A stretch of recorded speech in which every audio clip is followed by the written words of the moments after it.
아직도 소름 끼치는 그때 이야기입니다. 그런 사건이 있고 난 다음 사람들이 이제는 창고에 오기를 꺼려합니다. 집주인 아저씨도 아무런 이야기 없이 그날 그렇게 끝났습니다만 저 혼자 괜찮냐고 가끔 회사 동료들이 장난 비스무리한 전화나 오고 6시 이후면 빨리 퇴근하라고 윗 상사들로부터 전화가 한 번씩 날라옵니다. 그리고 이제 한 번만 더 귀신 이야기가 나오면 아예 창고를 옮긴다고 합니다. 동네 슈퍼에서 쭈쭈바를 하나 사고 쭈쭈바를 좀 빨면서 내려오고 있었는데 맞은편 4차선 도로에서 대각선 쪽으로 구이집이 하나 있는데 그 2층에 누가 이사를 오나 봅니다. 이삿짐 센터 사다리 차량이 이삿짐을 부려놓고 있습니다. 뭐 전 신경 안 쓰고 창고에 들어가서 컴퓨터 켜놓고 제가 노트북을 갖다 놓았거든요. 그렇게 게임을 했습니다. 아마 그때 발더스 게이트 1편인가? 하여튼 뭔가 그런 롤플레이 게임이었습니다. 디아블로 1편이었던가? 사실 귀신만 없다면 한량 꿀버직일 텐데 말입니다. 게임도 질리고 해서 날씨도 덥고 전 창고 밖으로 나와보니 창고 앞 건물 1층이 가방 공장입니다. 물론 가방 판매도 하죠.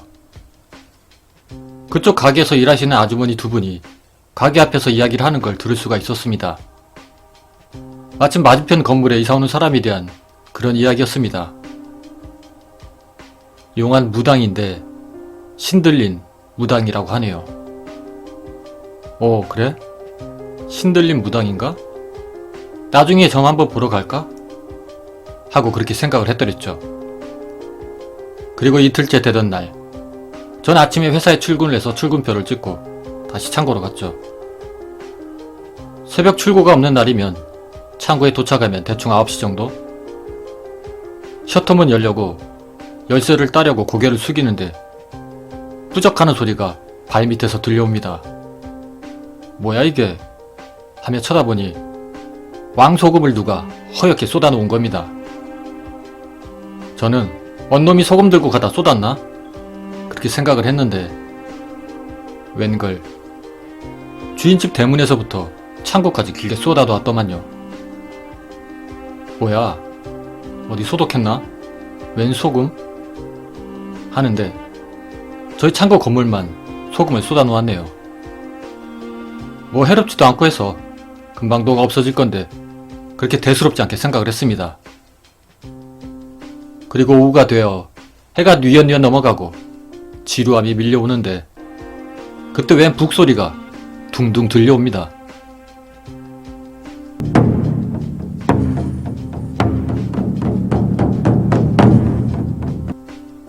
제가 일전에 드럼을 조금 쳤기 때문에 요게 드럼 소리인지 북소리인지 금방 구분합니다만 그건 분명 북소리였습니다.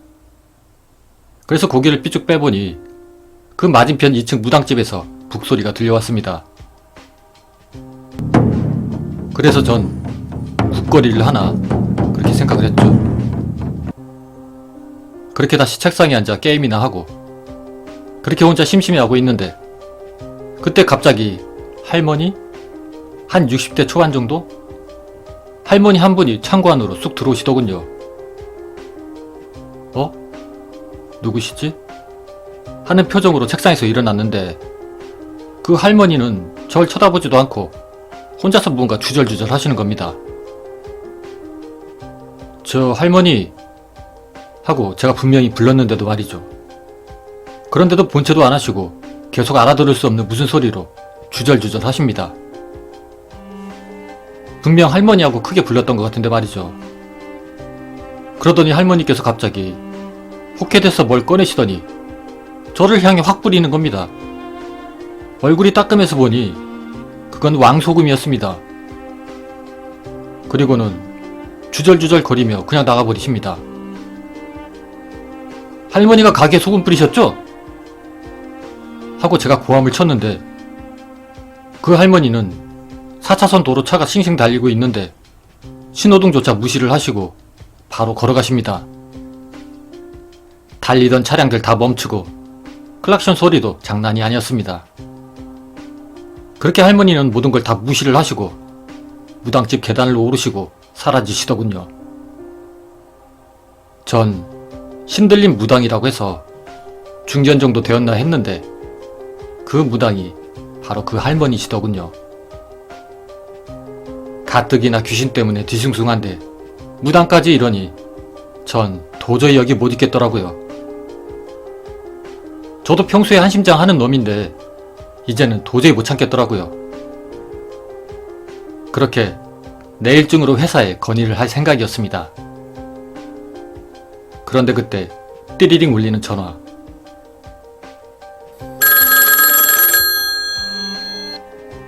후딱 전화를 받았습니다. 젠장, 오늘 저녁에 부산에서 입고 차량이 온다네요. 그래서 제가 창고가 다 차서 더 이상 제품도 올 것이 빡시다 이렇게 말을 했더니 웃기지 말고 알아서 창고 정리를 하라네요. 그리고 회사에서 사람을 하나 보내줬구만 하고 그렇게 전화를 끊어버립니다. 젠장. 그래서 할 수 없이 전 쪽방 쪽으로 가서 제품을 옮기기 시작했습니다. 그리고 얼마 후 월대같이 키가 큰 친구 하나가 들어옵니다. 실장님, 안녕하세요. 어라? 처음 보는 사람인데? 예, 전 얼마 전에 지사에서 복귀한 최아무개입니다. 그래요. 그래, 반갑고요. 일단 여기 쌓인 제품 쪽방으로 옮겨 하거든요. 전 그렇게 작업 지시를 해놓고 담배를 한 대 필려니 마침 담배가 똑 떨어졌더군요. 그래서 최모근에게 담배 있느냐고 물으니 자긴 담배를 안 핀다고 합니다. 그래서 전 할 수 없이 담배를 사러 가야 되겠더라고요. 날이 어두침침하게 저물고 있던 그런 시간이었습니다. 지도에서 보시는 그 슈퍼로 저는 담배를 사러 갔습니다. 아줌마, 비싼감요? 커피 2캔 하고요.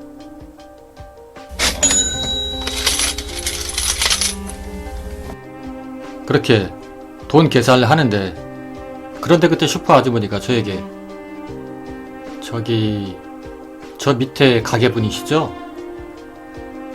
네. 네, 거기 맞아요. 왜 그러시죠? 저 거기 항상 사람 상주하나요? 아니요. 집 내리고 실을 때만 있고요. 저녁에는 사람 없습니다. 제가 그렇게 답을 하자 아주머니께서는 고개를 끄덕끄덕 하시더군요. 그때 전 혹시나 해서 저 아주머니 이 동네 오래 계셨어요? 네. 슈퍼만 여기서 15년째예요. 와, 오래 하셨네요. 그럼 이 동네 사정 훤하시겠네요. 그리고 속으로 나중에 조용할 때 한번 물어봐야지 그렇게 생각을 했습니다. 전 일을 빨리 끝내고 가야 하는지라 서둘러 내려왔습니다. 그렇게 창고에 들어와서 일을 하려고 하니 그때 갑자기 시원한 바람이 쏴 하고 들어옵니다. 이 더운 날씨에 말이죠. 그래서 전 이런 시원한 바람이 어디서 들어오나고 고개를 드는데 아뿔싸, 제가 쪽방 창문 철사로 고정시켜 놨었는데 그걸 최먹으니 부셔버리고 열어놨더군요. 헐, 창문. 제가 이렇게 말을 하는데 제가 더워서 열어놨습니다. 아니, 여기 바람이 이렇게 시원하게 불어 들어오는데 왜 창문을 잠그고 계셨어요? 전 일하면서 그 어두침침한 창문 너머 화장실을 힐끗힐끗 보며 식은땀을 흘려가며 일을 했습니다. 정말 지금 생각해봐도 보면 볼수록 기분 나쁜 그런 장소였던 걸로 기억이 됩니다. 밝은 대낮에 소변 보러 갈 때도 찌리리 하고 그런 대낮인데도 어두침침한데 지금은 더하더군요. 그렇게 대충 짐 정리를 하고 입고차를 기다렸습니다. 일을 하고 나니 배가 고파서 둘이서 짜장면을 시켜 놓았고요. 그림에서 보시면 아시듯이 책상 위에 앉으면 그 쪽방 입구 옆 창문에서 바람이 들어오면 뒤쪽이 굉장히 시원합니다. 그런데 그날은 시원한 게 아니고 괜히 싸늘하다는 느낌을 상당히 많이 받았습니다. 전 아무래도 신경이 쓰여서 창문을 닫으려고 하는데 어라? 창문이 벽지에 붙여놓았던 관세음 보살님이 안 보이십니다. 저거 어디 치웠어? 제가 물어보자 최군은 휴지통을 가리키더군요.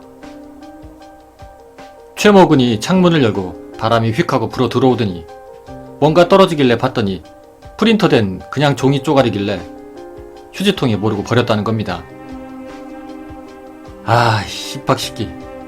뭐 이딴 놈이 다 있어. 짜장면을 맛있게 먹어야 하는데 왠지 맛있는 짜장면을 앞에 두고서도 젓가락이 안 잡힙니다. 에라이씨. 먹고 죽은 귀신 때깔도 좋다는데 먹자. 전 젓가락을 살짝 잡아당겼습니다. 그런데 뚝 하더니 오른쪽 젓가락이 반틈 정도에 부러집니다. 왜 나무젓가락 쪼갤 때 좌우 균형이 안 맞으면 기립발 상한다고 하잖아요.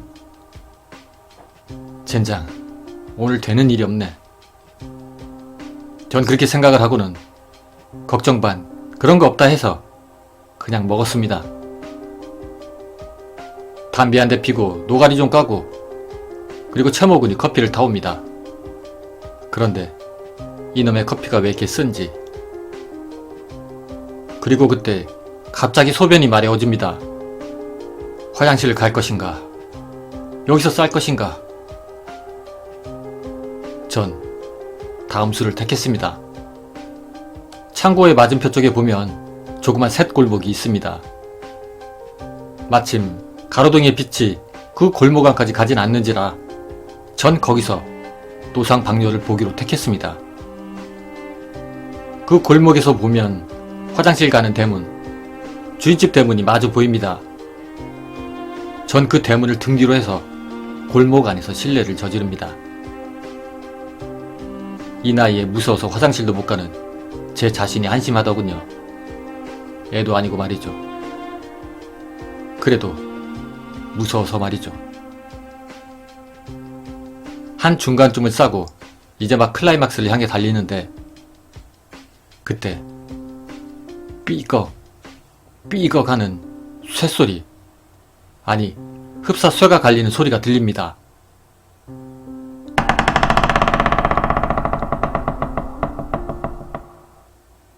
전 애써서 그 소리를 무시했습니다. 그건 분명 그 주인집의 대문에서 나는 소리가 맞습니다. 사실 대문이 낡은 접철식 쇠대문이라서 소리가 간혹 나긴 합니다만 이런 날카로운 쇠소리는 아닙니다. 아 씨박. 그때 다리가 후덜후덜 거렸습니다. 그리고 그 소리는 계속 납니다. 삐걱 삐걱. 그렇게 그 와중에 소변은 다 봤습니다. 이제 나오기만 하면 되는데, 그런데 나오려면 몸을 돌려야 되는데 몸을 돌리기가 싫었습니다. 그렇다고 뒷걸음치기도 그렇고 말이죠. 에이씨 하면서 저는 몸을 180도 회전을 했습니다. 그런데 문이 열렸는지 문이 흔들흔들 거리더군요. 젠장, 문이 열렸네. 최군이 화장실 갔다가 문을 안 닫았나 보네. 그렇게 생각을 했죠. 그런데 젠장, 뭔가 어렴풋한 곳에 저희 시선이 모아졌습니다. 딱 눈에 그 집 대문 손잡이, 둥그런 철판으로 된 그 손잡이가 들어옵니다. 아 젠장 제기를. 그건 분명히 손입니다. 그것도 하얀 손. 다 보이는 것은 아니었고요. 왜? 안쪽에서 손등 부분까지만 살짝 나오게 해서 문고리 잡는 거 있잖아요. 그게 그렇게 문고리 잡고 문을 흔들고 있는 겁니다. 씨박시끼. 순간 눈물이 나더군요. 오금도 저리고요. 저 분명히 봤습니다. 손이요. 마치 분칠하듯 하얗게 보이고요. 그리고 그 손톱이 빨간 매니큐어 칠한 것처럼 빨갰습니다. 아 젠장, 그 자리에서 얼어붙어서 꼼짝을 못하겠더라고요. 비명을 못 질러요. 한번 당해보세요. 목에서 소리가 안 나옵니다. 저번에는 소변보다 직접 보는 게 처음이라 그냥 달려나왔는데 이번엔 저의 머릿속에서 귀신 하다가 경각심을 갖고 있는 상태였는데 정말 그때보다 곱하기 100배는 무섭더군요. 18 손가락은 또 어찌 그리 길던지 또 하얀 게 가로등불 빛을 받아서 더욱 선명하게 보이더군요. 저는 속으로 부처님, 하나님, 심지어 엄마까지 찾았습니다. 저게 문을 열고 달려나올 것 같았습니다. 지금도 살이 떨립니다. 그때만 생각한 말이죠. 전 어릴 때부터 엄마라는 소리는 안 했습니다. 간질나서 말이죠. 어머님이라는 소리가 박혀있는 그런 사람입니다. 아니면 차라리 모친님이라고 한다거나 말이죠. 진짜 어릴 때 빼고는 엄마라는 소리를 거의 안 했습니다. 지금도 집에서 어머님이라고 부릅니다. 그런데 그때 정말 사람이 경직이 되니까 엄마라는 소리가 새어나오긴 하더군요. 엄마 했던 걸로 기억합니다. 그런데 바로 그때 오토바이 불빛이 눈에 들어오더니 갑자기 그 하얀 손이 문 안으로 쏙 들어가더군요. 18. 그리고 그 집 앞에 소형 오토바이, 왜 택배 아저씨들이 많이 모시는 기종, 그런 소형 오토바이 한 대가 서는 겁니다. 그래서 보니까 바로 주인집 아저씨입니다. 전 아저씨를 보는 순간 다리에 힘이 풀렸습니다. 그리고 갑자기 쓰러지듯이 주저앉게 되더군요. 정말 컨트롤이 안 되더군요. 그냥 풀썩이라는 표현이 맞을 정도로 그렇게 다리에 힘이 실리지 않아 저는 주저앉아 버렸습니다. 주인집 아저씨 오토바이를 안으로 들여놓고 들어가실 때까지 전 그저 멍하니 앉아 있었습니다. 그리고 주인집 아저씨가 위층으로 올라가는 소리를 듣고 저는 골목 안을 기다시피 해서 나왔습니다. 전 다리에 힘을 모두 모아 창고로 날아갔습니다. 창고에 가니 최군이 홀로 앉아있더군요. 야! 창문 닫아 빨리! 저도 모르게 얼떨결에 고함을 쳤습니다. 그때 목소리가 굉장히 컸죠. 그러자 최군은 어리둥절한 표정을 짓더군요. 야 18! 저방 창문 닫아 빨리! 그제서야 뭔가를 눈치챈 최군이 후다닥 쪽방으로 뛰어 올라가서는 그 창문을 닫으려고 하는데, 그런데 급하게 닫아서 그런 건지 아니면 뭐에 걸린 건지 빡 하는 소리와 함께 창문이 중간쯤에서 걸립니다. 창문이야 요즘 흔히 보는 알루미늄 샤시 창문입니다. 그러자 최목은 어라? 하면서 창문을 다시 닫으려고 이리저리 흔들어댑니다. 전 그 장면을 직접 두 눈 뜨고 보고 있었고 지금도 생생히 기억합니다. 그런데 바로 그때 최군이 갑자기 손을 뒤로 팍 뺍니다. 그게 어떤 거냐면, 정확하게 표현을 해보자면 사람이 쇳덩이를 만지고 있는데 순간 강한 전기가 통해서 그걸 만지고 있던 사람이 기겁하며 손을 떼는 바로 그런 동작이었습니다. 캬! 우악! 이게 비명인지 뭔지 모르겠습니다. 전 바로 튀라! 이 소리를 했던 게 기억이 나네요. 튀라! 튀라! 최군, 월대같이 키만 크고 바짝 마른 몸입니다. 그런 최군이 거의 기다시피 해서 엎어져서 쪽방을 굴러 나옵니다. 책상 모서리에 부딪히고 아마 무지 아팠을 겁니다. 그렇게 그냥 창고 밖으로 뛰쳐나오더군요. 그리고 저와 함께 튀었습니다. 도로 위는 그날따라 차가 한적했습니다. 이사를 온 무당집 1층이 구이집인데 여기가 오늘은 문을 닫았더군요. 가방 공장도 문을 닫았고 말이죠. 시계를 보니 저녁 8시가 조금 넘어 있었습니다. 창고엔 제품이 널려 있습니다. 그렇기 때문에 멀리는 못 달아납니다. 그렇게 최군과 저랑 숨고르기를 하고 있었는데 그때 4차선에서 1.5톤 화물 차량이 크게 좌회전을 해서 들어오더니 바로 창고 앞에서 멈춥니다. 그리고 운전사 아저씨가 내리더니 그 창고 안으로 불쑥 들어갑니다. 아무도 없어요? 라고 소리가 들립니다. 그러자 최군이 저를 흘낏 바라봅니다. 그건 어찌할런지 명령을 내려달란 듯이 보였죠. 어휴 젠장. 야 들어가자. 둘이 그렇게 창고로 들어갔습니다. 어디서 오셨죠? 아 부산요. 아 네네. 물건 빨리 내리죠. 최군과 저 그 하역 작업이 그 시간이 무지하게 길게 느껴졌던 것 같습니다. 아저씨도 있었던지라 전 노래를 크게 부르며 쪽방 위로 올라갔습니다. 그런 제 모습을 최모군이 일하다 말고 쳐다보고 있더군요. 전 발로 반쯤 닫힌 그 창문을 들고 냅다 걷어찼습니다. 그러자 덜컹거리면서 창문이 흔들립니다. 아, 창문을 깨려고 찬 건 아닙니다. 혹시 그 창문 틈이 그 샤시에 뭔가 끼었을까봐 찬 것이었죠. 그렇게 창문을 받으니 차르륵 하면서 잘 닫혔습니다. 전 주위를 둘러보다 제품을 묶었던 노끈을 주워서 창문의 잠금 장치부터 꼼꼼하게 묶었습니다. 마지막으로 창문을 흔들어 보고 확인까지 한 후에 저는 내려왔죠. 그렇게 하역 작업을 마치고 사인을 받고 화물차가 다시 출발하는 것을 보고 그렇게 뒤돌아섰더니 최군 이미 짐 다 챙기고 열쇠를 들고 서 있더군요.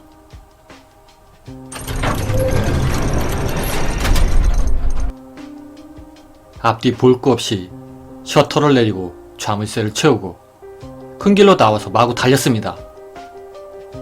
그런데 그때 조 실장님, 제 차 저 위에 주차시켜 놓았는데요. 이런 십박시기 진작 말할 것이지. 저희는 창고 쪽으로 가지 않고 주위를 삥 둘러서 최군의 자동차로 갔습니다. 최군 한마디도 안 하더군요. 물론 저도 마찬가지였고 말입니다. 그렇게 차 있는 데로 와서 저는 최군 보고 잘 가라고 했습니다. 최군 차에 시동을 걸고 고개를 쭉 빼더니 저 실장님 집이 어디세요? 일단 타세요 하더군요. 전 알았다 하고 최군의 차를 타고 번잡한 곳으로 나왔죠. 트래픽이 조금 심해지고 차가 서서히 가자 전 담배를 하나 꼬라불었죠.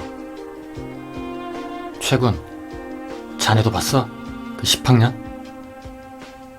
네 실장님, 봤어요. 최군은 제가 고함을 쳤을 때 사실 도둑인 줄 알았답니다. 창문을 급히 닫는데 18. 웬 머리 산발한 여자가 자기를 째려보고 있더랍니다. 그것도 바로 1m 전방에서 말이죠. 그런데 최군은 자기가 볼 때 몸체는 없었고 여자의 머리만이 보이더랍니다. 치렁치렁 긴 산발한 머리카락하고 말이죠. 그래서 제가 다시 손은 봤냐고 물었죠. 그런데 손은 못 봤다고 하더군요. 그냥 지금 머릿속에 남는 건 대갈통뿐이라더군요. 아무튼 이 친구와 저는 거리가 반대여서 적당한 곳에서 차를 세우라고 하고 전 차에서 내리고 최목은 그렇게 사라졌죠. 그리고 그렇게 그냥 걷고 싶어서 걸어가고 있는데 정말 기분이 지랄 같더군요. 내일 출근해서 회사에 바로 건의하기로 했습니다.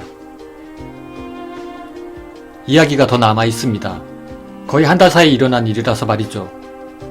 이제 2주째 이야기였고요. 아직 2주 정도의 사연이 나갈 겁니다.